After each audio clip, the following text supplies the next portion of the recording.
On the next Lifestyle magazine, we'll hear the remarkable stories of people who have gone through the pain of child abuse and found hope. Don't miss their touching stories.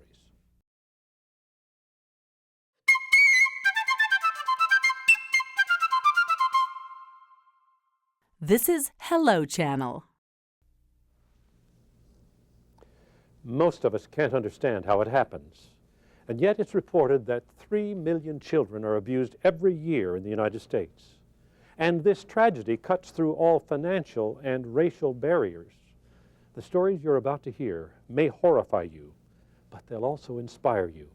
Join Clifton Davis and Patty Cabrera as they explore the hurt and healing from child abuse.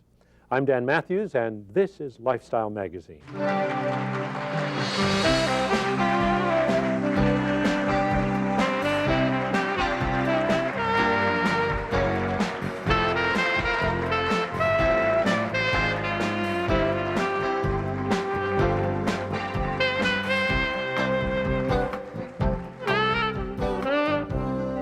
Welcome.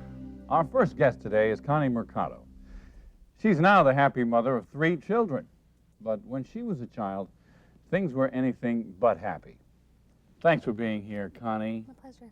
I know this isn't always an easy thing to talk about, but we appreciate your being willing to open up about it. At what age did abuse begin in your life, and who was the abuser? Both my parents were the abusers. My mother was primarily the abuser at first, and it was physical, emotional, mental, verbal. And at the age of 7, my father had sexually abused me. That must have been a very traumatic experience now. Did you recognize it as abuse right away, or did it reveal itself later on in your behavior? I had no idea what my father had done to me was abuse. I assumed it was his way of showing me that he had cared about me, and it was pretty traumatic. And it wasn't until I reported it that I understood the severity of it. What is it that changes? What makes you decide, okay, this isn't normal? Probably the fear that I had when he was on top of me and molesting me.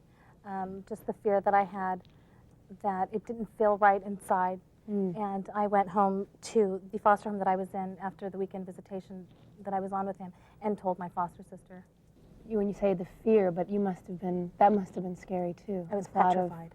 Of having to actually report your father. It was petrified. Did it require a lot of therapy? I mean, this kind of trauma affects a child for the rest of their lives. You fortunately have been able to do something positive about it by sharing it with the public so that we can be warned, we can be prepared, so that we can know the kinds of things that go on. But how did it affect you in your childhood?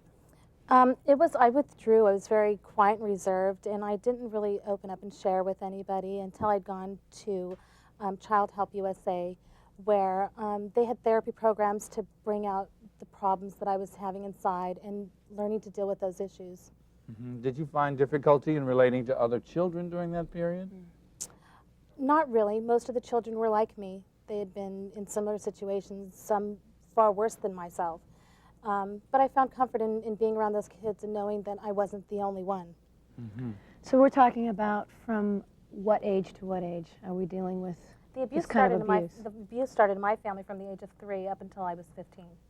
Wow. And you said your mother primarily, and you said your mother's was mostly physical, mental. When we talk, what are we talking about when we say physical? My mother, for instance, would, if I didn't get her a beer, she took my hand and burned it on a stove and burned off the scar tissue off my hand. And that was just for not getting a beer. I've been beaten. I've had my head beaten on counters for not doing numerous things for her. And then it became an issue. Now you had both your parents coming in, and now your father's introduced a sexual issue. Yeah, that was really the hardest thing. How do you relate to your children after this kind of experience? I relate to my children.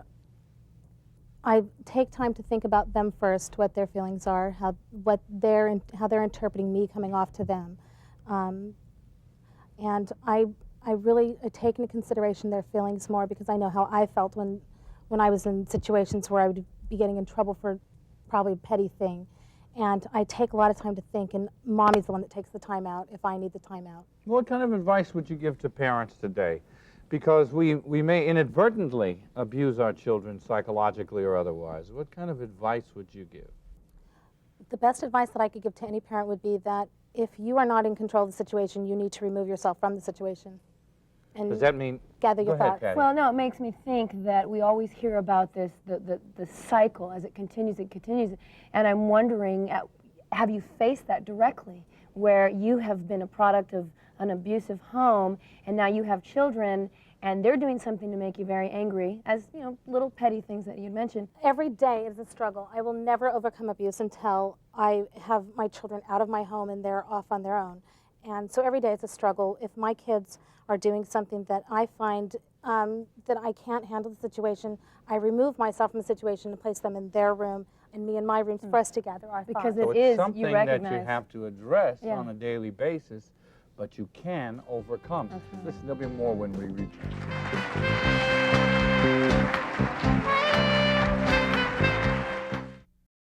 Give your children a brighter future. Watch Hello Channel. Why don't we all go rollerblading tonight? Not tonight, honey. Mom, spending time with me now means having a better chance of being close to me when I'm a teenager. Give your family everything. Give them your time.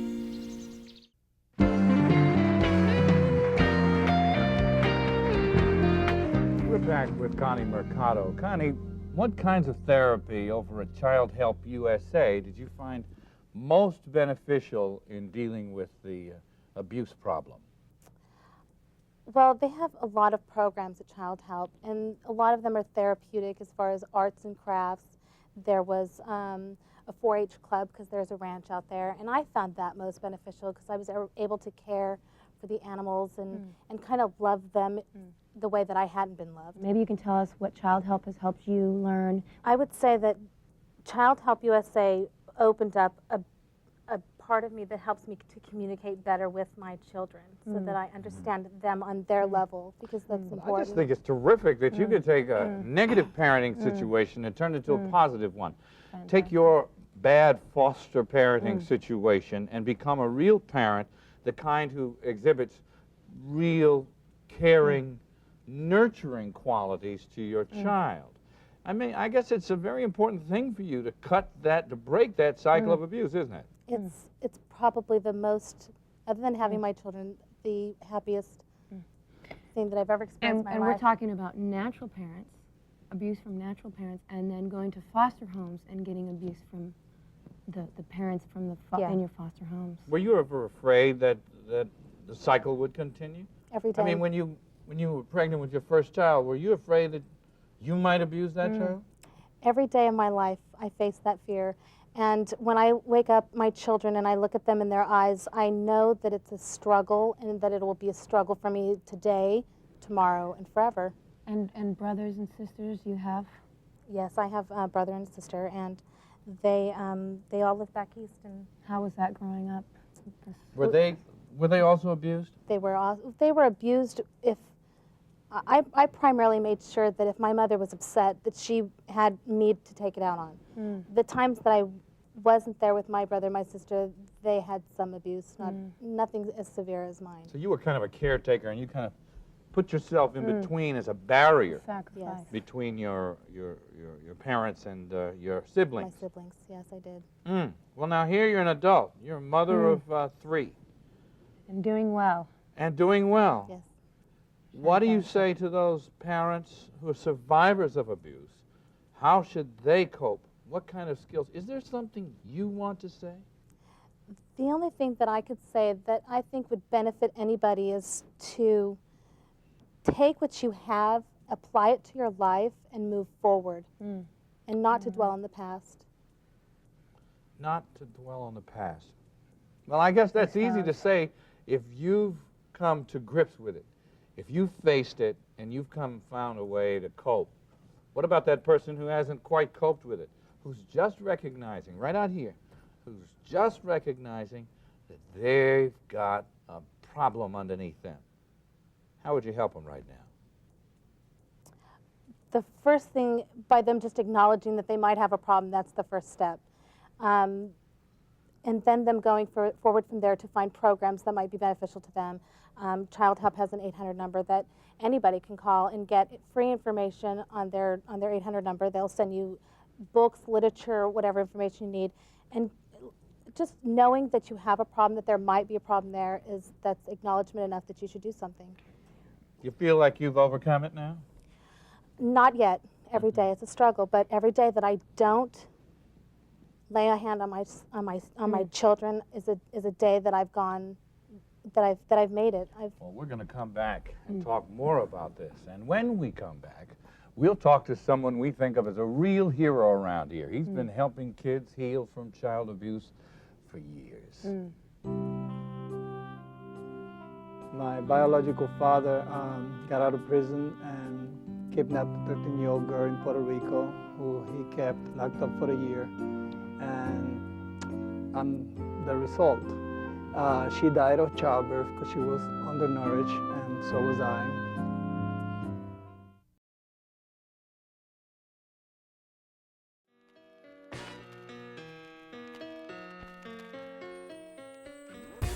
Hello, I'm Ruth. Learning to speak English can change your life. Knowing this valuable language can provide you with so many opportunities in education as well as the job market. Now you can learn English just by watching television. Introducing Hello Channel, a channel designed to help you learn English right in your own home. You can choose from Hello Channel's classroom programming, or you can watch great entertainment. All of it will teach you how to speak English. Hello Channel offers programs on every level, so you'll find something exactly right for you. Start today to build success by learning English. For a brighter future, say hello.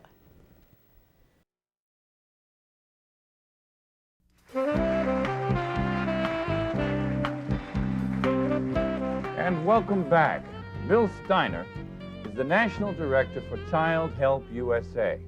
For 40 years, he's been working to help heal kids who have been abused. And also joining us is Felix Santiago, who was a victim of child abuse for most of his early life. Felix, Bill, thanks for being with us.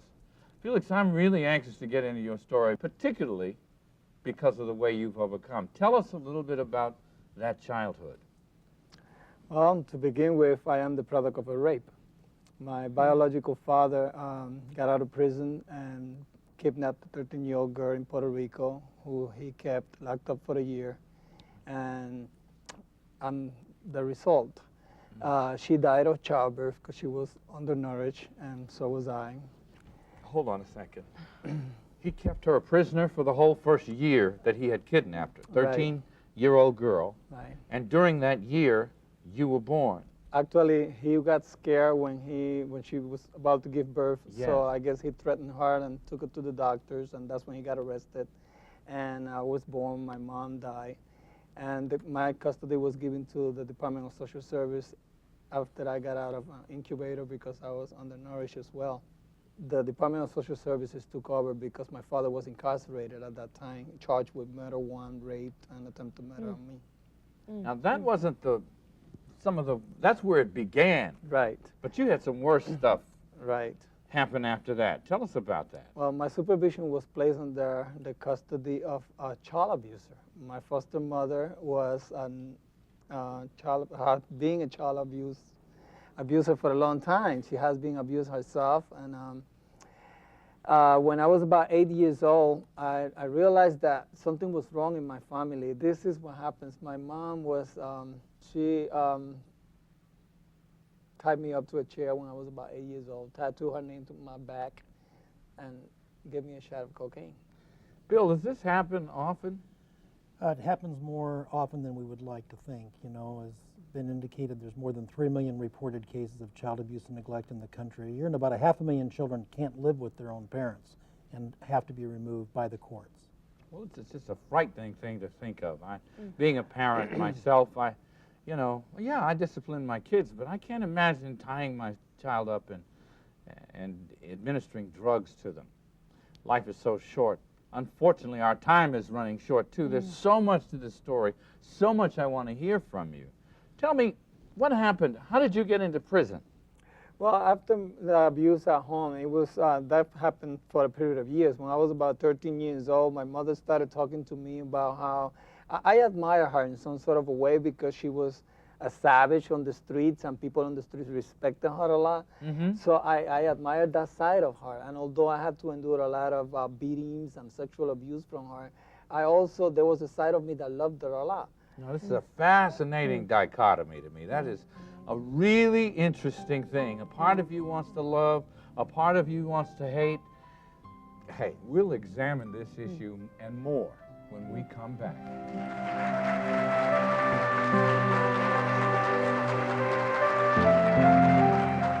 There was an incident when somebody got stabbed and killed, and I realized that at that moment that I didn't want to end up like that.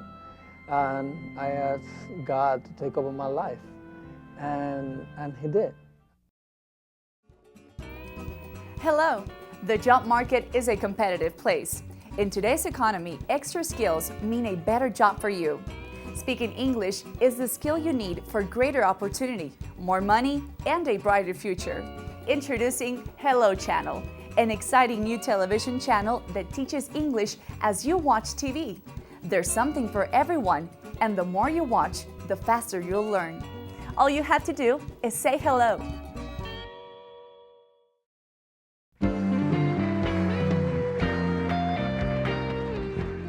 I'm talking with Felix Santiago. Felix, how much time did you do in prison? I did 3 years in New York State first, and then I did 7 years for California State. Well, I'm anxious to get to the other side of the story. The reason that you're out today, talking about it on our show. What happened to you in prison, very quickly? Well, there was an incident when somebody got stabbed and killed, and I realized that at that moment that I didn't want to end up like that. And I asked God to take over my life, and He did. Today, I attend a college, Christian University, Pacific Union College. I talk to people, young kids that are involved in gangs and have been experiencing child abuse themselves and drug addicts, and I try to tell them that there is hope, that people don't have to settle for drug abuse or for living a life of pain simply because we've been abused before. There is still hope, and there is a God that listens and cares, and there's people that care, and that somebody's out there to help. That is just awesome to me. Bill, tell me, do you see this kind of thing? Do you see lives changed after Child Help USA has come into play? I think if I didn't see lives change for the positive and see survivors like Felix and Connie, you couldn't do this work every single day. Obviously, Child Help USA, with addressing children's psychological needs, emotional, spiritual, and educational needs, works to turn these children around, to build their self-esteem, to give them hope for the future, to give them good role models that will teach them that life doesn't have to always be violent and abusive, that they can have a good life for their future. I'm just curious, Bill, and actually let me say, what is it that you could say specifically if someone were listening and saying they're dealing with all these different issues, how do they know that they themselves are valued? When they've been beat all their lives, what do you tell them? Well, the child and the adult, as they're growing up, has to feel inside that they're valued and that they're okay, and that they're not responsible for the abuse that they were subjected to. Which you would tell them what? You'd need to tell them that they can't undo what happened to them in the past, but they can direct their future, and that there are adults around that will help them. They're not alone. They're not isolated. There's resources in the community all across America so that they have really a lot of support in bringing their life to a happy ending and a positive view. Compassionate people around them, people to support them. And Child Help USA has a national child abuse hotline, 1-800-4-A-CHILD, where we have crisis counselors every single day, 24 hours a day, that's available for people to call that hotline number, to not try to do all this by themselves. Not only children, but also parents and survivors of abuse and neglect that have a resource throughout the country and many good model programs to teach good parenting skills. How important is it, very, very quickly to close, how important is it for us to role model before our children? These children that we work with have to have good role models, have to have mentors that will show them that all adults are not abusive, all adults are not exploitive. It's critically important. And there are lots of folks out there. There's the faith-based community, there's character-building organizations, boys and girls clubs, coaches and teachers, all that want to do that for children. And it's because of that that young people who change their lives, like Felix, can make a difference in other lives. And like Connie, thank you for being with us. We'll be back in just a moment.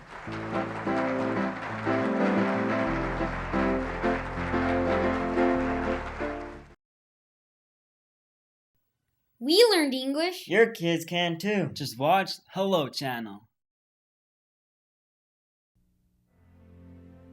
I'm sure lots of your hearts, like mine, are weeping right now at the stories that have been unfolded on this program. But we're so grateful there is hope.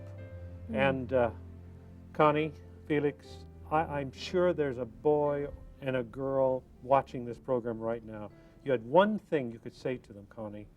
Tell them, and you too, Felix. I would just say that you're not alone, that you fight for yourself and never lose sight of who you are. I'll say that I found healing in believing in myself. And if you can believe in yourself, you can forgive, and you can forget, and you can go on. And your organization, Bill, is there to help? Absolutely. A phone number. Child Help USA, 1-800-4-A-CHILD. We're there to help.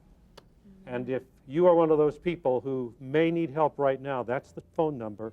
And thank you for being with us on Lifestyle Magazine. Thank all of you for being here, and we'll be here next time. Bye now.